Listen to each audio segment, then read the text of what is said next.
Welcome back to another episode of BookWatch. We have a special guest tonight, and I will introduce her after the messages. On this episode of BookWatch, we are watching The Viscount Who Loved Me by Julia Quinn, published in 2000, and its 2022 adaptation, Bridgerton Season 2. Directed by Trisha Brock and Tom Verica. The show is adapted by Chris Van Dusen, and the audiobook is narrated by Rosalind Lander. I'm Sarah Day. I'm Chris. And I'm Jordan.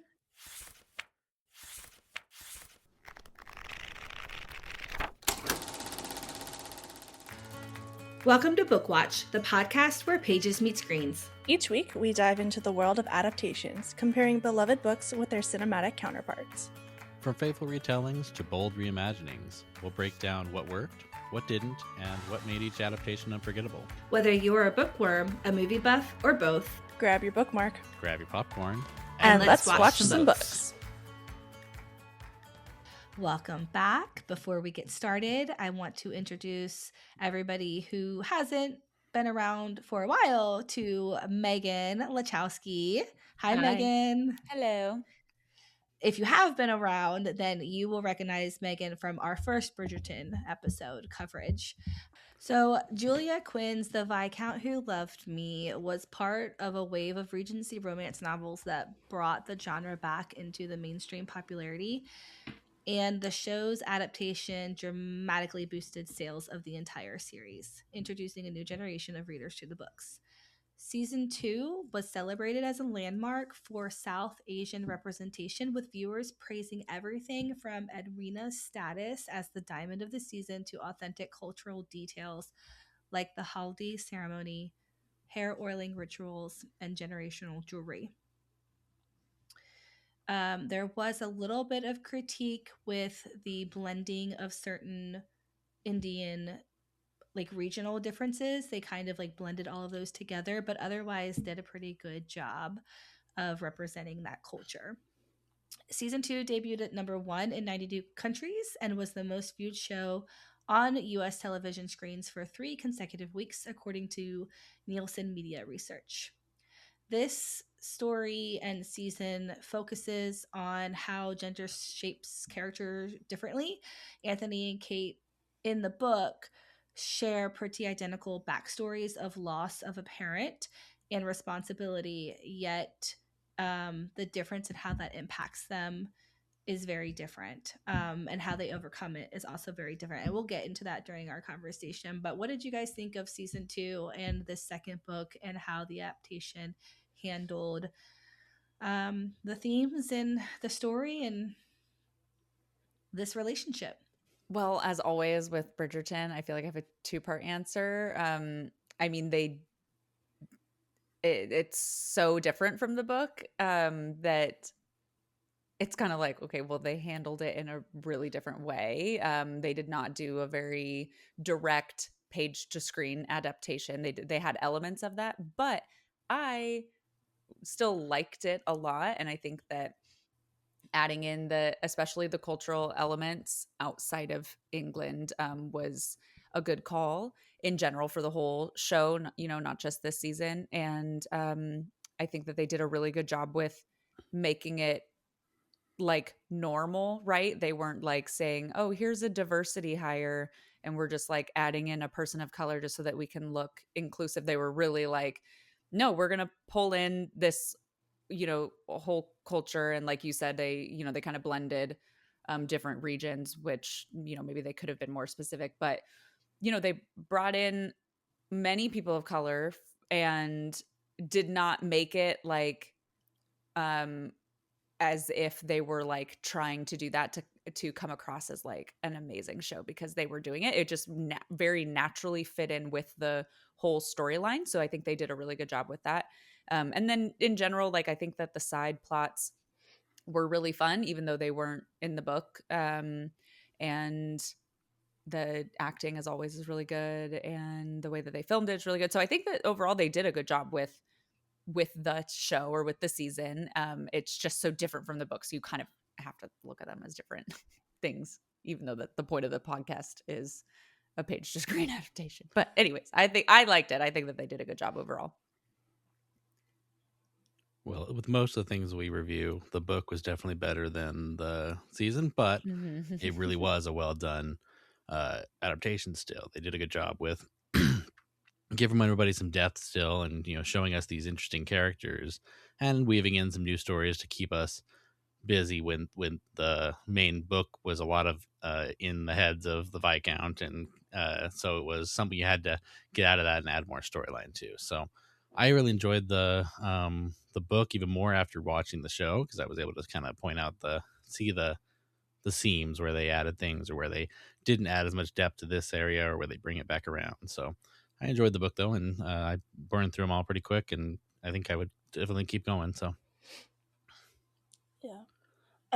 I watched the show before reading the books. I literally read book 1 and book 2 of the Bridgerton series yesterday and today. Um, so I like have a much more favorable view of the show, I think, than people who read the book first, just because that was the first thing I was exposed to. Um, but my friend and I always like to joke when we watch it, like there's so many different side plots going on. Like I just want to see Daphne and Simon, or I just want to see Anthony and Kate, or whoever the couple of the season happens to be. Like I want more screen time of that couple because that's who I care about. And so reading the book, it was really nice to actually just have all of the time be with Anthony and Kate, and like some little interjections here from, we got something from Violet, something from like Kate's mom, and so like having more focus be on the main two like protagonists, I liked a lot better in the book than how they do it in the show. I get for the show they need to like fill screen time, but at some point I'm just like, I'm ready to start fast forwarding because I don't care about what's happening with other people. Like I just want to get back to Anthony and Kate. Um, so I still like the adaptation a lot. I still think this season is my favorite season of everything they've released so far. Maybe the second half of season 4 will change my mind, but I highly doubt it. And yeah, that's all I've got to say so far. I think like Megan was saying, they're just so different. Like I enjoy both separately. Like I enjoy the books as a romance book, and like you said, Jordan, getting really deep into that one single relationship. But I also enjoy the show as a Shonda Rhimes drama, and it's, if we focus on just one couple each season, there's nothing to tie us in along the way. Like we need that extra drama story arcs from season to season. Like Colin and Penelope were hinted at each season. Spoiler alert. If you haven't seen season 3, it is about Colin and Penelope. And then there's like the queen, and figuring out who Whistledown is was sprinkled in from season to season. So it kind of ties each season together. Whereas a book, like it's different because you are in these characters' minds, and so you get to see, it's just a different format. So it is kind of hard to compare these ones because they are so different, but they do work so well both in their own medium. Let's go ahead and jump into the casting. I'm just going to run through these, and then you can let me know if you have any thoughts or feelings. Obviously, Megan, you and I covered a few of these in our last episode together, but let's recap. Well, actually, let me start with Anthony Bridgerton, played by Jonathan Bailey, because I know we all have things to say about Mr. Bailey. Partially Yeah. like how he's the love of my life. Sorry, go ahead. I just wanted to start with that. I mean, he just is so he is so perfect for this role. I mean, it helps that he's a really good actor, but I mean, he is really, really, really good in this. And he really like embodies the I guess like the overall theme of that personality of just like being like, pushed into a role at a young age where he has to be in charge of everybody and he's not prepared for it, and like shoving down his feelings about his grief with his losing his father. And then like, it's just he has a complicated life and complicated personality, and he's so like he's so uptight, and he does a Jonathan Bailey does a really, really good job of portraying all of that. So I think he was like the absolute perfect person to be casted in this role. All of our feelings aside, across the world for how we all feel about how much we love Jonathan Bailey. All of that aside, he just, I think, genuinely was totally the right person for this role. The relentless rake. I think that it seems like gay men make the best slutty men. We Yeah. got Barney Stinson from How I Met Your Mother, and now we got Jonathan Bailey here. It just works. And so, I mean, he really just has that Regency vibe to him, the Victorian vibe to his whole personality, I feel like. And I love it. He does so good. And speaking of Rake, I do feel like they went harder in the book. Like, yes, he had the relationship with the opera singer in the last season, but I don't feel like it was really mentioned that he slept around a lot in this season. I think it's meant to be implied, but it definitely wasn't as leaned into. You're right. Well, okay, well, why don't I take this opportunity to nitpick, because I think they didn't go very hard with this and even though it was in the book, but then with Benedict's storyline with him like in his art stuff and just being so like such a free spirit and stuff like that, wasn't, they went really hard with that in the show, and that was like part of what he needed to kind of overcome or learn in his story in the book, but not in this, in book 3. But it was that really, in my opinion, it was really overdone in the show. And it made him not as likable of a character, I guess. But it was interesting how they went really hard with that. But then with Anthony and him being the rake, they like didn't go very hard with that, because it made it feel like with Kate being really against Anthony, it didn't really make sense in the show, because it was like Anthony seems fine, like Yep. but him being like a huge rake or whatever would make it more believable with her being really against him.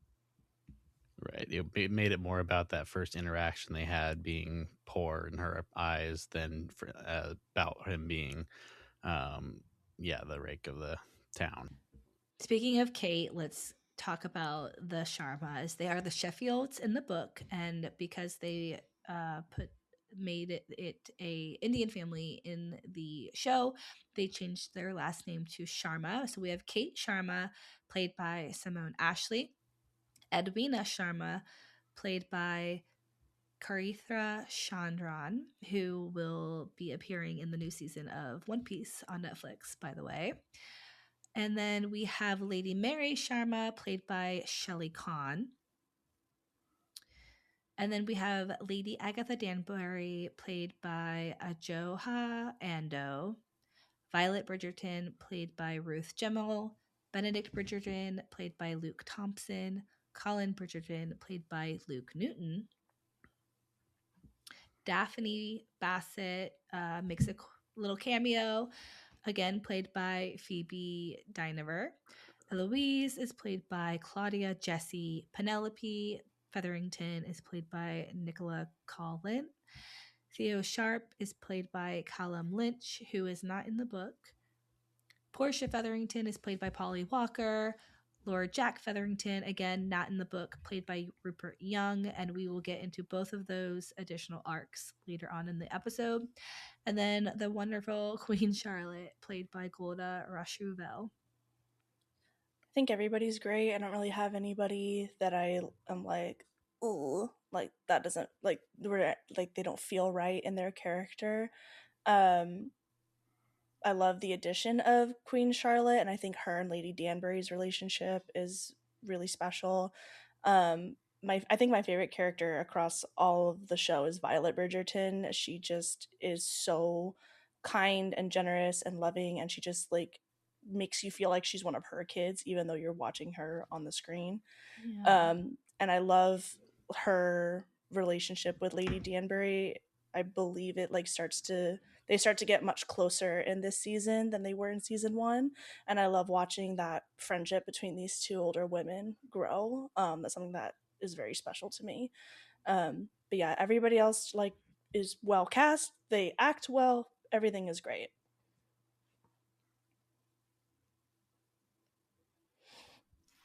Yeah, I think in general, I mean, I agree with what you said. especially with like an older female friendship, because we just don't see that very often. I really, I think that they did a really good job with it. I actually don't really like who plays Kate. I forget her name. Whatever. Simone. Yes. I don't know why, but I also felt this way about Daphne. I feel like Penelope's the one that I think was like chosen the best as far as leading females for the books, you know, like those corresponding characters. And then in the newer season that has come out, like I am I like don't fully agree with who they chose to cast for the main girl. So I'm just like, do I have a problem with that? But it's not because like I think that they were bad at acting or something, but just something about the way that they are portraying their character like doesn't really resonate with me. I think that Anthony is really the only one of the Bridgerton kids. Well, okay. Sorry, going on a little bit of a tangent. Anthony, I think, was great. And then Daphne, Colin, and Benedict, I'm like not super sold on. And then but then the rest after that so far, which are younger and they're not as featured, but like Eloise I think is casted absolutely perfectly. Perfect. And then Francesca, I really like who they chose as Francesca. And I didn't. The replacement or the original? Oh, that's right. The replacement, because she was the replacement starting in this season, right? I think that maybe the next one, but I don't remember for sure. She was barely in this season. And it was Yeah. not the replacement. It was the original She was actress. She was, I think, in the first episode, and that might be it. Okay. But I don't remember if she's in season 3 at all. And then, of That's course, where she gets her relationship. She gets married. That's right. Yeah.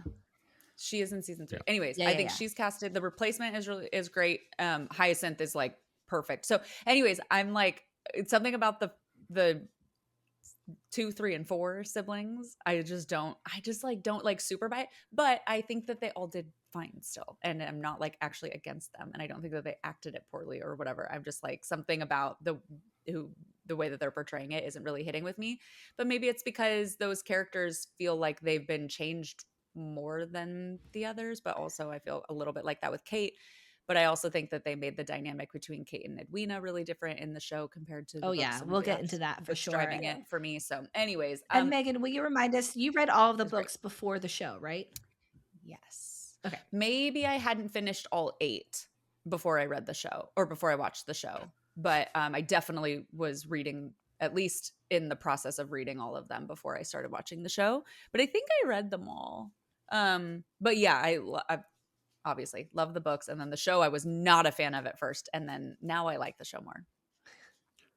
See, I love Colin. I think his actor Luke Newton does a great job with that role, but maybe I'll disagree with that as I get further into the books. We'll see.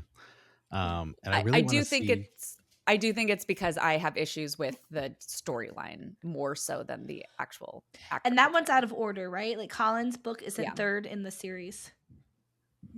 His is 4th in the series. Right.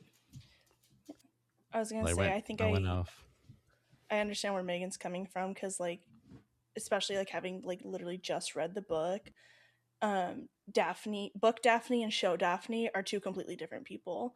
And so, and then even Kate is not the same either. Like, I don't necessarily know which one is better or worse, or which one I like more right now, because I didn't rewatch either season before I read the book. But they're so different that I think it's like, especially for you, Megan, having read the book first and you already have that image in your head, it's not gonna, if it wasn't exactly perfect, like, it was gonna be a problem. And that's like totally valid, because again, like I said, like, Daphne is completely different book to screen. And so, like, I think if they didn't perfectly nail the casting, no matter how good of an actor you are, it was just not going to feel right, because the character doesn't feel the same. I really want a flash forward scene at some point with Julie Andrews playing future Penelope, and I want them to make her be telling the story still, even at an older age or something. That would be so cool. I never thought of that. That's awesome. Yeah, that would be a good idea. But I liked I wasn't sure at first about the Sharma girls, but when Kate smiles, she lights up the room, and I think that's important for that character, that she has to have that RBF in most of the show. And then when she uh, actually starts to be happy for herself, you see her light up the screen a little bit. And Edwina was super cute throughout the whole thing, and but could carry the screen when she needed to tell off her sister or tell off everybody she needed to. And the mom was fun. So I think the book's better on the different stories they added with those characters, but and all that. But I do think that I liked the actors after a while. So. And speaking of Edwina and like her agency, like I do like the show gave her a little bit more. And we'll get into the added drama of them actually going to get married and like that wedding being thwarted. But I love the scene after that, and I didn't include this on our agenda, so I want to include it now. That um, the moment with her and the queen, and when we meet the king, obviously that's not in the book. And having seen Queen Charlotte, we know kind of that their history, and how she kind of saves the day in that scene just gives her a lot more agency than she has in the book at all. Let's dive into our plot points. So what we're going to do, it's a little different, listeners. I'm just going to go kind of through the story beats. So we'll start with Anthony's motivation and Kate's role and their addition and their initial dynamic. So in the book, Anthony is determined to marry without love due to the fact that his father died young and he doesn't want to cause that much pain. And then Kate is a fiercely protective older sister who actively blocks Anthony's courtship of Edwina. Again, he has more of that rake reputation in the book. So their initial dynamic, pretty similar to the show, is just immediate antagonism. Now in the show, Anthony does fear love, but the motivation to get married is more about duty, legacy, and control more than morality. Kate's obviously still very protective, even more so in the show, I would say, than the book. Um, and there is actually the whole added plot point about the money and how she reached out to the parents of Mary, but nobody else knows that. So, what are our thoughts on kind of the introductions of everybody? Anthony's motivations aren't that different, but taking away the fear of dying element of it kind of made me a little sad, because I like thinking about, or I like seeing that on the in the book, that he felt that he was going to die young because his parent died. I had a parent that died young, and so I'm coming up on the age that she would have been, my mom, and I'm like, I kind of I relate with that. I can see, not that I feel like I'm going to die young too, but I can relate with his thought patterns there. So I kind of missed that one. The older sister being protective was close enough. I feel like she blocked her in different ways, but it was still there. And the money issue, I loved the fact that in the book, Anthony wants to offer to take care of the sister, whichever one wants to offer a dowry for them and stuff like that. I was like, aw, he wants to take care of his family, even outside of his siblings. So, and that was good. Yeah, I'm an oldest sister. I have two younger sisters, and so I've always really related to Kate and wanting to protect Edwina, and especially when faced with the fact that this man that you believe is like morally corrupt and like not a good person is trying to tie himself forever to your sister. I was always like, get him, Kate. Like, don't let him near your sister. Like, I I understood where she was coming from, and I was on her side. And for Anthony, like you said, like his motivations are like almost noble. Like he always, it's a romance novel, so he always communicates in the worst possible way and says the wrong thing at the wrong time, like at every opportunity.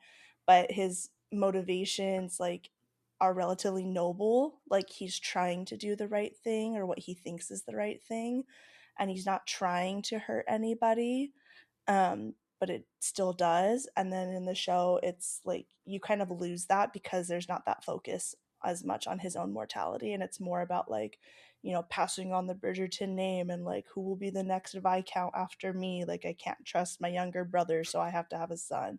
Like that is all well and good, but it doesn't make you like, or at least for me, it didn't make me really be like, oh, like, because I, again, as an oldest sibling, like you do feel that sense of responsibility, like you got to take care of everybody, you know, younger than you, and take on that like parentified older sibling role. And especially losing a parent, he very much had to be everybody's dad, especially the younger ones. So like diverting the focus away from that, I think hurt his character arc a little bit. But you know, Jonathan Bailey is still excellent, so it was okay. You'll forgive anything for Johnny Bailey, right? Pretty much. And I am the oldest of 4 siblings when my parent died, so that's why that also resonated with me. Oh yeah, I bet. Yeah, I'm the youngest, and so this does not resonate with me. You're the one we'd be taking care of. So. And I'm an only child, so it also doesn't resonate with me. But yeah, I think that I think they went too far with Kate being protective. Like they, again, just like I think that the way that they did it, and I don't know if that was a writing choice or a directing choice or what. I feel like they went like really hard with it, but I think what made it seem like they went too far with it was that like we talked about at the beginning, where Anthony wasn't really like a rake, and so it just almost felt a little out of place, like where Kate was like so protective, but it was like, but why? Like he seems like a good option for your sister. It just didn't really seem like it fit. So maybe that's where it kind of started, and then it made it seem like Kate being super protective was kind of coming out of nowhere, with how intense she was in the show. But ultimately, you know, yeah, I can imagine if I had a younger sibling and I was protective of them, that I would understand it more. Well, and it's because she was kind of looking for somebody to ladder climb, or in this case, you know, just help her get that, accomplish that goal of getting money for her family. It's like, this guy's interested. He's got status. He'll take care of your sister.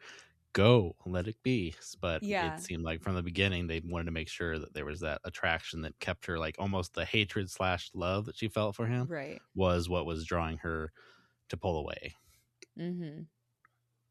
So Edwina's involvement differs dramatically from the page to the screen. In the book, you know, she's aware that Anthony doesn't love her, and she doesn't have any feelings for him back. So there's not as much emotional drama as there is in the Netflix show, because we have a fully invested emotionally Edwina in the show. She thinks she loves Anthony, and so it's making this whole love triangle thing happen, which did not happen in the book at all. So like to the point where we're going and we're getting like there's a wedding you know, mid-season. And so what are your thoughts on this added drama and kind of like what's the word, betrayal on Kate's part? When I first watched the show, like as it was coming out, I was eating it up.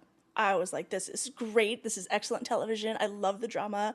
I'm here for it. Like, no, don't do this. Yes, do this. Like, back and forth. Like, I was very into it. And then I read the book today, and then I was like, oh, that actually sucks, because it, like, again, having 2 younger sisters, there's nothing more special than that bond between sisters. And so having Kate like actively ruining Edwina's life in the show, like where she knows Edwina fully loves him and is invested with him, and she still like can't control herself and like causes her sister harm and despair and anguish like that. I was like, oh, I hate that. Like, I wish the relationship between the sisters had stayed more innocent and more pure the way it was in the book. So that really bothered me a lot because, like, you know, I always think of Hamilton as like, I I love my sister more than anything in this life. Like, I would choose her happiness over mine. Like, I would never, as an oldest sister, like, I would never do any of the stuff that Show Kate did at the risk of harming, even emotionally harming my younger sister. And so that always, like, now that I've read the book and seen like how it went in this like alternate universe, for lack of a better phrase, I really dislike it. You hear that, Megan? You ruined Bridgerton for Jordan by making her read the book. Whoa. Let's not. Hey, I well, don't put that also on hate Megan. it. Yeah, Don't I put that on also Megan. hated It's that. not her fault. Okay. That's Even Jonathan Bailey couldn't probably save her in this case.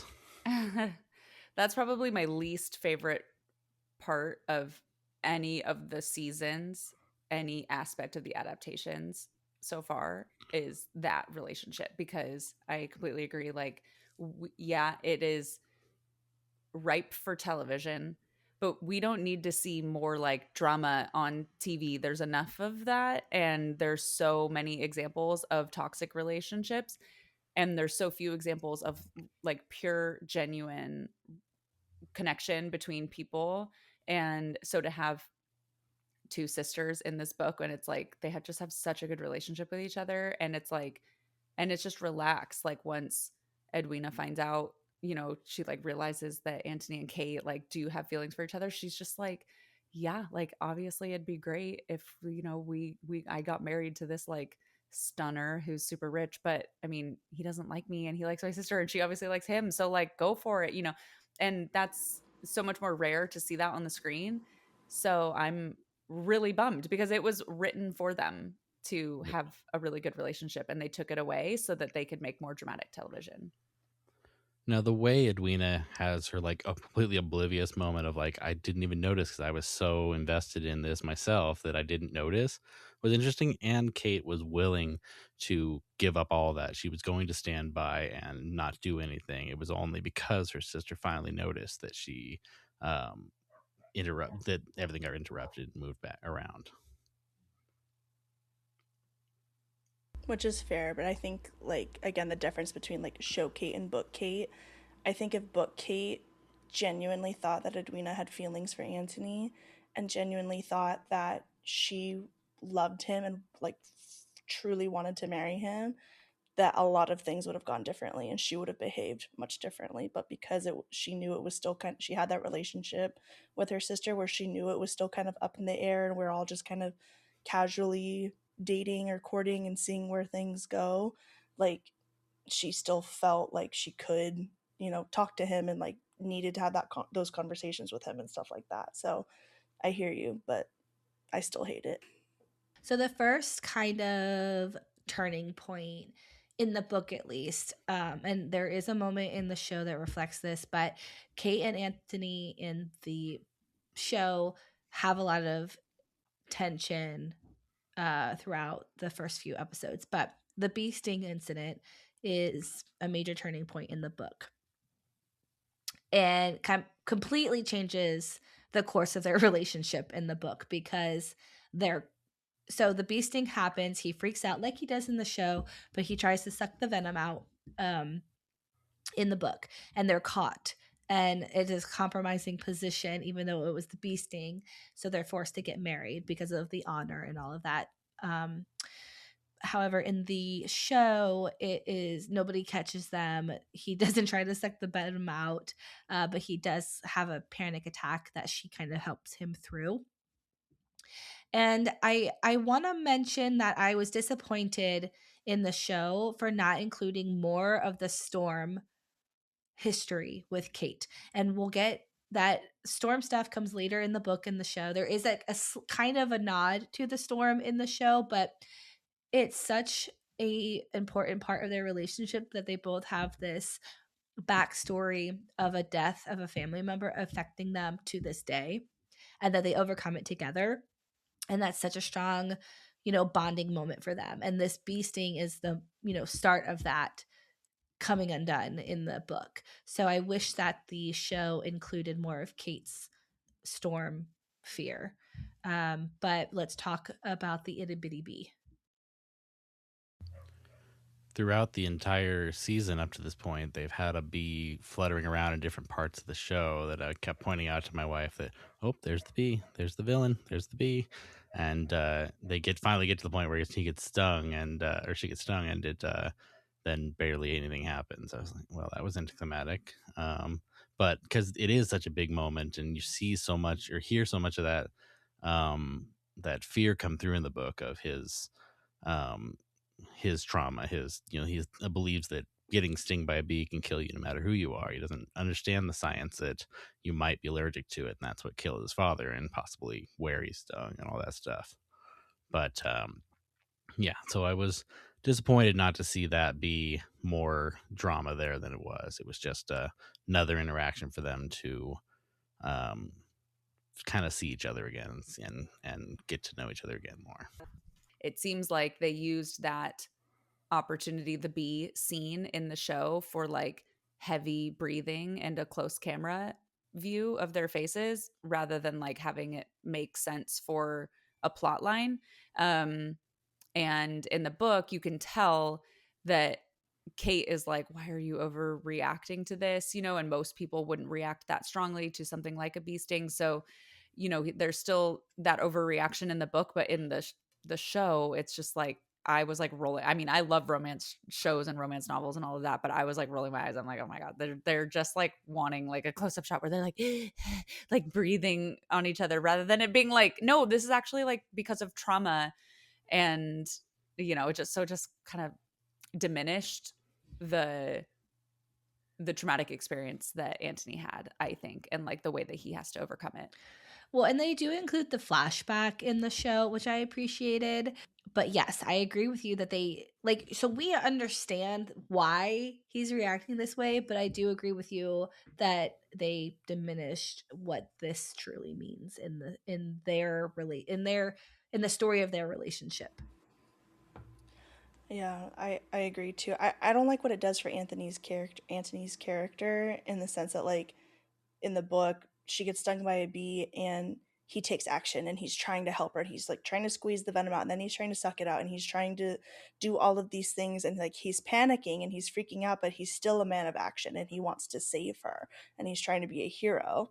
Versus in the show, like, he just kind of stands there and has a panic attack, which is a valid response when you're faced in a, you're having like a, for lack of a better phrase, like, not to diagnose it, but you're having like a PTSD like flashback of the worst moment of your life. Like, you're still valid for having a panic attack, but it changes his character fundamentally, I think, for him to just kind of stand there freaking out versus freaking out and doing something about it and trying to save her and trying to help her. And I think that comes with the change of, in the book, he's not with his dad when his dad gets stung by a bee and dies. He doesn't see it happen. He finds out about it after the fact. Versus in the show, through the flashbacks, we see that he was there and he watched it happen. And so, like, that, I can headcanon that explains why it was more traumatic in the sense that he was, he had that fight or flight and he the secret third option of freeze and he froze. Um, but I wish that, because we see him be the hero in lots of different instances in season 1 and in season 2, in book 1 and in book 2, and I think, like, him being that man of action and trying to help and try to be the hero, like, that's who Antony truly is, and I don't like that the show took that from him in that moment. He protects those he loves, and so it kind of shows him that he loves her, even if it's subconsciously. How quickly he tried to save her and kept trying to save her. Exactly. So, like I said, this is kind of where these two stories divert from being similar, because in the book, this moment is they're forced to marry, and obviously in the show they do not. But their tension and love hate relationship continues. But there's the whole marriage to Edwina, and then the falling out, and all of that trauma. But in the book, we get the story about the storms and how her mother died when she was little, and she snuck into the room where she was dying, and it was during a storm. And in the moment of her death, her mother kind of sits up and looks like she's screaming at the same time that we get thunder and lightning. So it was very jarring for little Kate, thinking that her mom was like making this sound. And she doesn't realize that it is still a fear, but there's a rainstorm, a thunderstorm that's happening, and she's having nightmares in her sleep, and they're married, so they are sleeping together.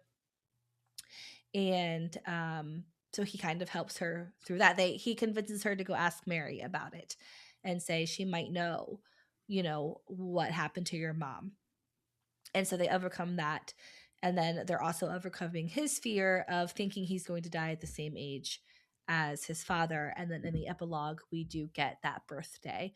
And it's a lovely little epilogue. So, the overall tone of the book is romantic comedy, enemies to lovers trope, but has a lot of emotional depth. Now, the show is obviously a drama. So after the bee stings, they are into each other. But I don't remember if he's already engaged to Edwina at this point or not. But she wants what's best for her sister, so she's denying her feelings, and this all could have been resolved if she had just talked to her sister. As Lady Danbury tells her, just be honest with your sister, and then it all kind of falls apart. We have a dinner with the parents, and the deal is revealed in front of Antony and his mother. They storm out, but he still wants to marry her. And then we have the wedding and the falling out at the wedding, and Kate wants to do everything she can to regain her sister's trust. She's telling Antony to leave her alone. And then actually, let's touch base on the moment when Anthony realizes he loves Kate. In the book, there's a carriage. They are married. Because of the bee sting, they are married, but he still is determined not to fall in love with her. But the carriage scene happens. Kate is in a carriage, and the carriage has a wreck, and he thinks that she's dead, and that's when he realizes he loves her. In the show, he realizes the horse ride. She was going on a horse. She rides her horse at the beginning, and we see her go back to that in a later scene. Yeah. And he starts to follow her. The horse rears up, and when they get to a bramble, she thought she could jump, and she falls and hits her head and goes into a small coma, it seems like.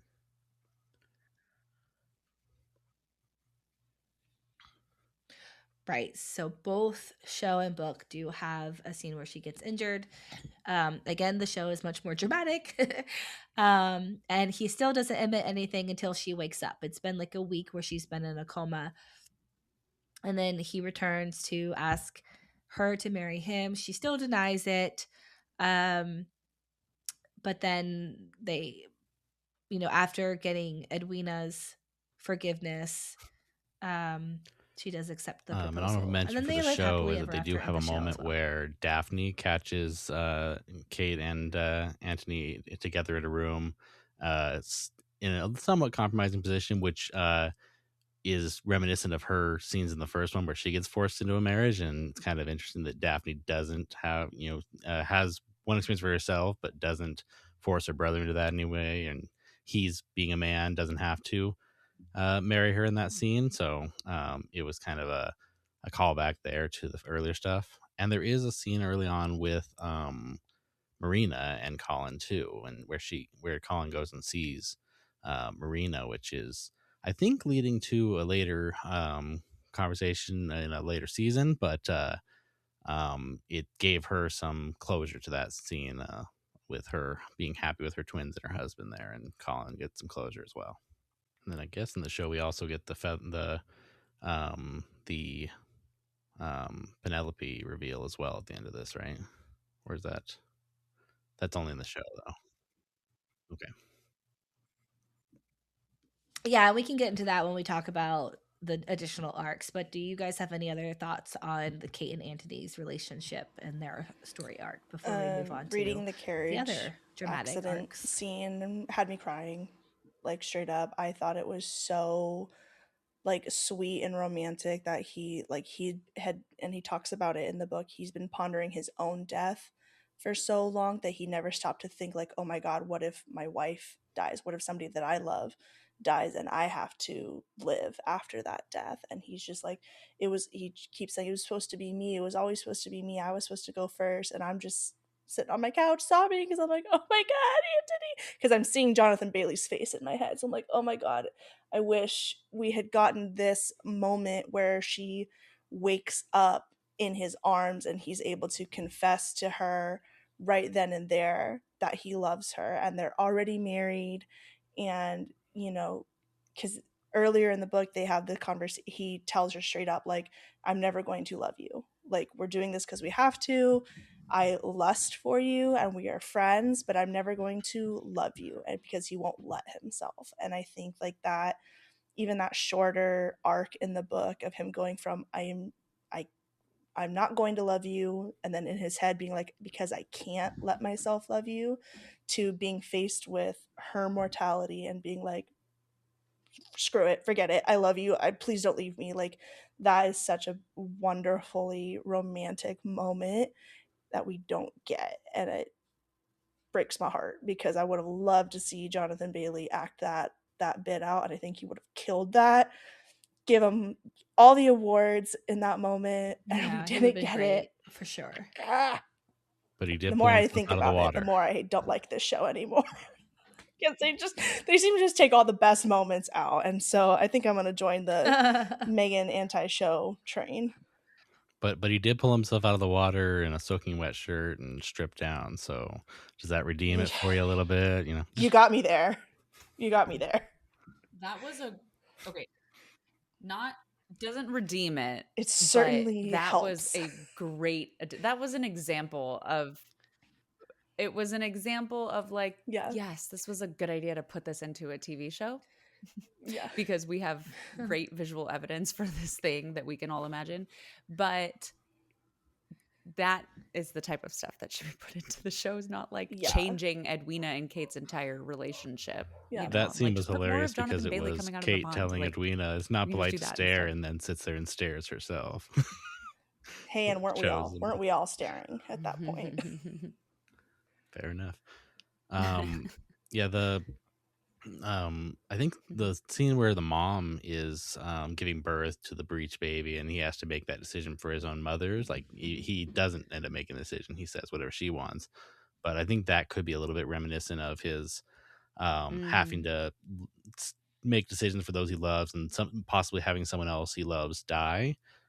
Froze him up at that point too. So he's had in this film had a few different times where he had to make these decisions that it kind of led to his final decision here with, oh, I can't lose this person.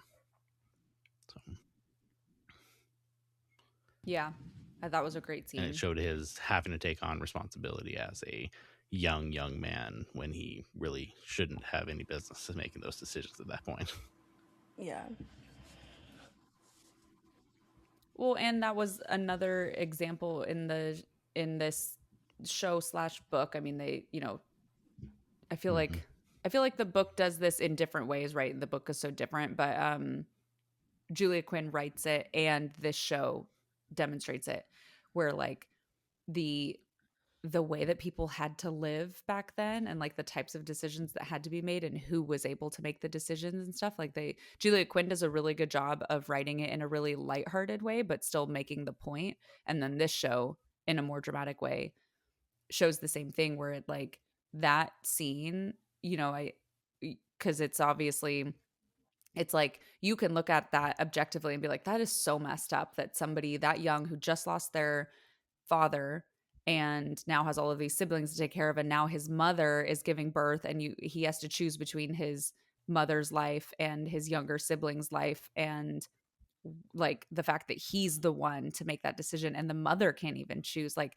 and then us as women watching that are like, yeah, we know, like we might not, thank goodness we don't have to deal with that specific thing anymore, at least where those of us who are recording where we live, but that's like such a real thing that women had to go through for so long. And then in some parts of the world, like it's still the same issue. And so the show did a really good job in that scene of showing how, like, objectively how messed up that is, that somebody else has that much agency, a man has that much agency over a woman's life, and the people won't even, like, the people who are telling him to make the decision, like, they don't even care if the mom die, if, you know, Violet dies or not. You know, they don't care who dies. They just need the man And of I the was talking to house my to wife make the about it after we decision. watched it and said, I don't even think I could make the decision, if it was life or death now in our time. If she had, if for some reason I had to make the call, I don't know what I would decide then even. And she was like, and she said the same about, life or death decisions overall with me, if that was the case. It's not an easy decision to make. And then now you're a kid who's already traumatized from losing your father, having to make the decision for your mother and sibling. So it was definitely a very impactful point in the show, I felt like. Well, and to your point, it's not even a decision just for Violet and that child. It's for all of his Right. siblings because the risk is Violet dying, and now these kids are going to grow up with no Mm-hmm. father and no mother. And he at least is 18 and he can, kind of fill that role of a father a little bit. But like Daphne's the oldest girl and she's what, like 11 when this happens? Like she can't mother those kids. She's a kid. Like she's not even close to being an adult. So yeah, I agree that showing that scene Mm-hmm. and the amount of pressure that's on Anthony and, you know, beyond the life or death choice in that moment, just being the man of a house in this time period and at his young age, like bro's been through it. He goes through it every day. Like he has a lot to carry, and so that explains a lot of why he is the way he is when we see him, during these seasons.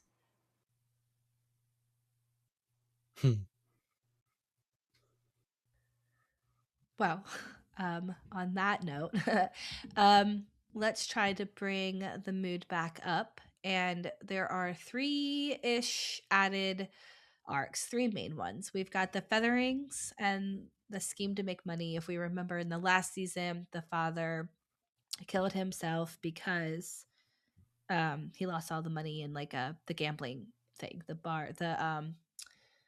fighting rings.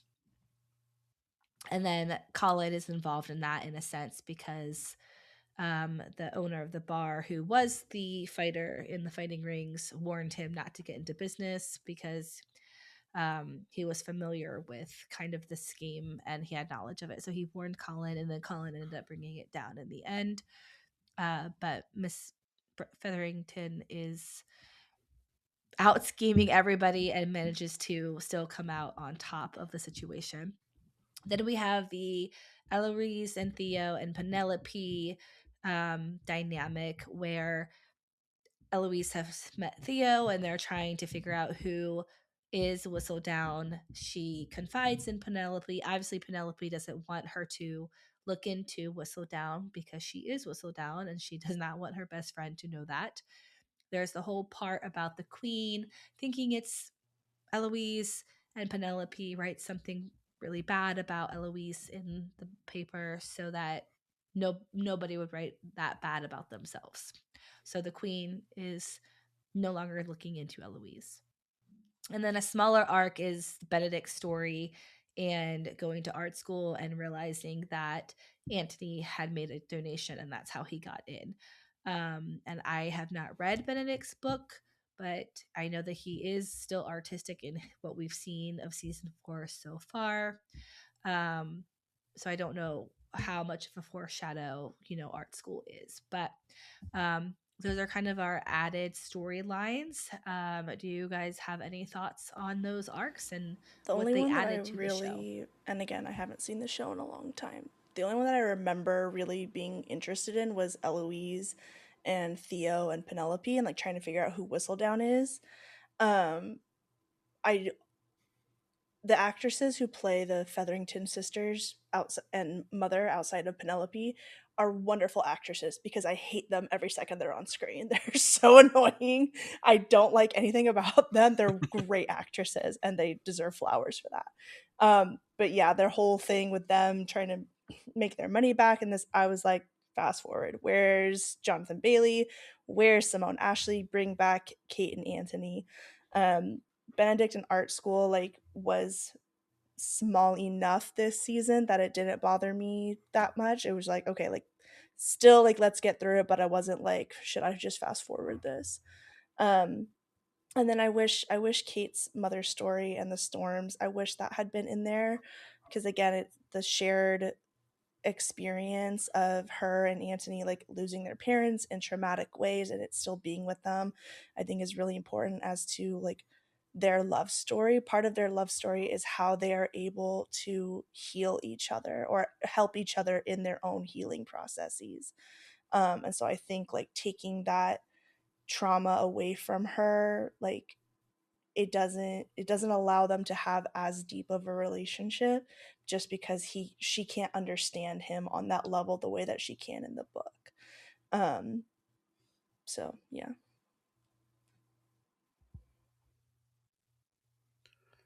I think the art school situation is interesting because he gets into it. We find out because Anthony made a donation to the school, and but in my eyes, I thought, oh, that was Anthony believing in him, wanting him to have something nice or be able to get into the school he wanted to get into.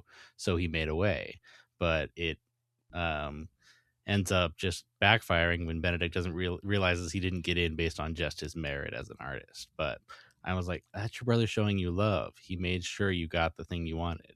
And Colin, with his situation with the Featheringtons, that was him proving to his brother that he could be trusted because he was checking out this situation and protecting the family, even though he was looked like he might be getting swindled throughout the whole thing, but he actually was unveiling it and protecting his family as well. Yeah, I mean, I agree that I can understand how Benedict would feel embarrassed about that and feel like he, you know, he had to have his way bought in to be able to do anything, especially if he already has this sense of not really knowing what his identity is, not knowing where he fits in, not knowing what his purpose is. So if he already has that going on, then finding out some information about the art school that he wasn't expecting, I could see how he would make that leap. But yeah, we can see how that's Anthony believing in him and wanting the best for him.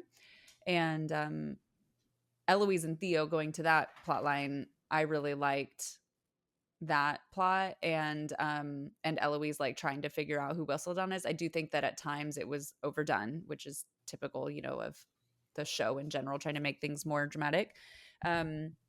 But I think it's an interesting plot, and it would make sense, especially with Penelope and Eloise's relationship and their just kind of their personalities and stuff. You can see how she likes to really like dig her heels into something and like really try to figure it out and get to the bottom of it. So it makes sense that she would really want to like go to great lengths to figure out who Whistledown is. And I like the Eloise and Theo plot and that concept, but I would want more of it. And so it just like kind of sucks that it was such a small side plot and we only got little snippets of it. And Jordan, like you were saying at the beginning, there's not a ton of the actual main characters because there is so much side stuff, and all of the side stuff is interesting, but I wish that they could. That is one of the things that I like about Julia Quinn's writing in general. So how the books were laid out is they were she really takes her time with the characters. Like there's not a lot of time that passes in a lot of the books because she just like writes a beautiful conversational dialogue. She'll do like a whole chapter where it's like one conversation, and it's really good because she just can write it really well. And the show is so different from that. It feels really fragmented. So I like the side plots, but I wish that they could be actual like side stories, like with their own shows, you know, rather than taking up so much space in the show itself. Yeah, I agree with that. I would rather have like season 2.5 and follow the Featherington story and Colin, and then like season 2.6 and follow Eloise and Penelope and Theo. Like I think that would be better, so that way you can give the main couple the time that they should have, since it's their story, and you can still like really explore and get into all of those other side stories, because it's not that they're just lame or dumb or not interesting. I just, when compared to the main plot line, I don't care as much. So if they had their own time and space to breathe, I could see myself like really getting invested in this whole like universe of what's happening. That reminds me, I think Megan, I asked you this when we first recorded for the Duke and I, but like, do we appreciate the show and all of this added stuff? And if so, do we wish that everything was like mixed and mingled a little bit more than it is, so that it's like all these stories being told over a few seasons instead of focusing on one couple each season with all these weird side plots? Or do we think it would have been better as 8 Netflix original movies focusing on the couple like the book does, a more faithful adaptation? And each movie, of course, is focusing on one of the siblings and their love story. I think I don't know, it's so hard to tell, because if they did movies, then they can't do like any side plots at all, really. They would need to really focus for the movies, and then it would probably be fun to do like an extra like series, like a mini series or something that's just all side plots, maybe in between each movie or something. So I think because things are getting a lot more fluid as far as like making a movie versus making a show nowadays, because streaming is everything rather than it having to be on cable or on the big screen in the theater. So it would be easier for them. That like still feels a little bit unconventional, but it's kind of like the rules have changed, so why not do that? I think it would make more sense if they did a movie that it focuses on Kate and Anthony, and you get like little hints of maybe some other things that are happening, just to, for filler stuff, because they all need that. But then they do like a show that's four episodes or something, and they do all of the side character stuff, and then we get that while they're making the next movie, and then they release the next movie, and then we get the same thing. Like, I think that would make so much more sense, and that's not just with Bridgerton. I think that there's a lot of stories, movies or shows or whatever, where that would make sense to do that, and that would be really entertaining for us as the audience. But I don't know if we're there yet as far as the powers that be in the TV and movie world going so far outside the box to do something like that. But I think that would make more sense, because it would give us both, I think if you did it, like, I'm thinking of the MCU and how they're like so far in the other direction, that there's so many movies and so many shows that it, for a lot of fans right now, it kind of feels disjointed because there's not enough connection.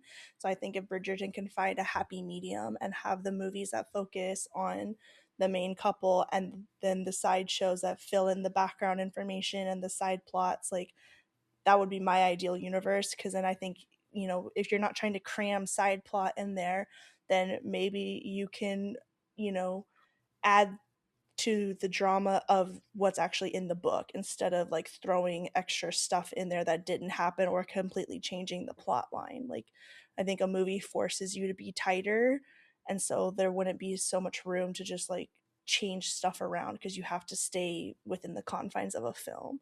And so maybe that would be better, to like get more of a book accurate adaptation, especially in this one. We talked about how the plot diverges like significantly. So I think if they had a movie, they could have kept it the same, and then had the show, like I said, like Bridgerton 2.5, and then thrown all of these side quests in a TV show format to get you hyped up for the next movie, which has some sprinklings of the next season of the show, and those side plots, and so on and so forth, as we continue on through all of the Bridgerton stories. Just remember, Jordan, Percy Jackson movie. Stop. They kept the whole thing really tight together. It turned out so well to do a movie in that one, right? No, they massacred my boy is what they did in those movies. Okay. So Please. maybe we don't do a movie, but if anybody could do this sort of thing like you're talking about, Netflix does do their own movies they release there. So having Netflix be able to release movies and TV shows on their own platform could really keep that tight together. Whereas Marvel's doing their movies in the theaters and then doing TV shows, and it's a little tougher when you add that theater element. But if they kept Yeah. everything right there on Netflix, I think it could work. I think that for the filthy casuals, I think it's gonna that doing it this way and having all the extra drama helps them get the viewership they're getting. So I think this is the right way to do it. And I think we may come into some of these later stories that little plot lines that come together in later seasons as we see more and more of these little spider webs being woven. You know what I really want to see? I really want to see the older siblings come back more the way that they do, like in the epilogues and stuff. I want to catch up with Yeah. the Duke and Duchess of Hastings. I want to catch up with Antony and Kate and not just hear about, like, oh, they're in India. Like, no, come back to London. I want to check in with you guys. So that's That's what the point. something I appreciate from the book is having those epilogues. Even they're full of spoilers, so keep that in mind. Keep that in mind, dear readers. They have Well, the second ones are Yes. because I think all the books now have a okay. second epilogue, and those are the ones that are a little bit Yeah, more spoily. Like I did not read the second epilogue for the Viscount That yeah, Loved Me because I did read the second epilogue for the Duke and I, and I'm like, oh, yeah. this is a spoiler.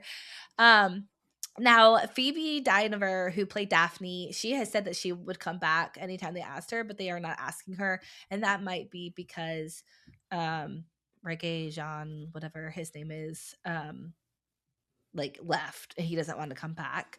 Now I still think Recast. it could have Phoebe come back, or recast. Yeah, If he wants to um, fumble a bag, that's his business. Jonathan But we can still have our Duke of and Hastings come back, I think. So team recast for sure. and yeah, Jonathan and Simone, they have come back. But I do feel like this past season, well, this past half season that is airing right now, I don't think anybody has come back.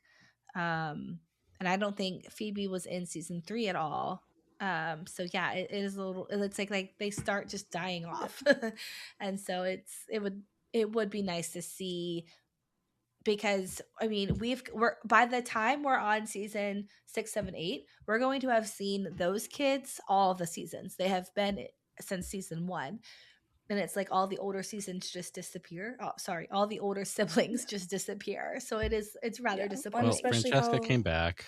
yeah, Penelope and Colin have kind of stuck around for the most part. yeah, And Francesca's story Well, is Francesca's currently story is not getting really no, exactly. over. Hers is currently Right. being expanded upon with what happened at towards the end of that season. So they are keeping some of them in there, and I do think we'll get the other actors coming back around. And I think these later seasons we will have more of some of the earlier things because you have yeah. It to just keep a sucks. family going. It just sucks because the family is so important to the Bridgertons. Like, even in Right. the show, they talk about Anthony would do anything for his siblings. Everybody loves their mom, and mom loves all of her kids. And like, they're all together and they spend time with each other and they support each other the way that siblings, in that sibling way. And so, like, you can't talk about how important family is and then have the older siblings, like you said, Sarah, like just die off and disappear and never come back. Like, that's not how family works. Like, as an older sibling who has moved out of my parents' house, I'm over there every other weekend because I love my parents and my sisters and I want to be around. I want to be in their lives. I want to see them. And like the Bridgertons are exactly that. They want to be around and support each other and be with each other. And so, like, for whatever the numerous reasons are that these people aren't coming back or not willing to come back or not being asked to come back, it just like takes that sentimentality away from all of the other relationships because it feels like fake, like, oh, they're not actually that close because all the older siblings don't come back and check in on their younger Right. ones. And that's just, as a viewer, as now a reader, like, it's just a bummer. I don't think I've seen my siblings in over a year. So counterpoint to your loving family. We love each other, but I don't think I've seen them in quite a while. Well, it's How far apart are Most you? of us are about 2 years apart each, and then I have No, no, no, no, no. distance, Distance, all not in the same age. town. My parents live Oh elsewhere, but we my all live here. gosh. well, hey, it's February, but you can still have a New Year's resolution of hanging out with your siblings more. It's never too late. All right. So, do we have any final thoughts before we kind of hop off here? Favorite book moment is the carriage scene when Anthony finally confesses his love. Favorite show moment is Anthony coming up out of that lake. I I think we all have that favorite I hope show moment. I Maybe not hope Chris, Netflix is but not tracking how many times certain scenes get paused and rewound and rewatched, because that's something that I'd be like, please erase my Netflix history when I die. It's probably an obscene amount, but what can I Throw say? away your Kindle and delete your Netflix history.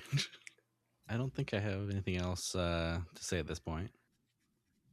I don't know, really. I didn't even think about this until this moment, but I guess what's jumping out to me for my favorite book moment is probably the oh my god, what's it called? The croquet palmel.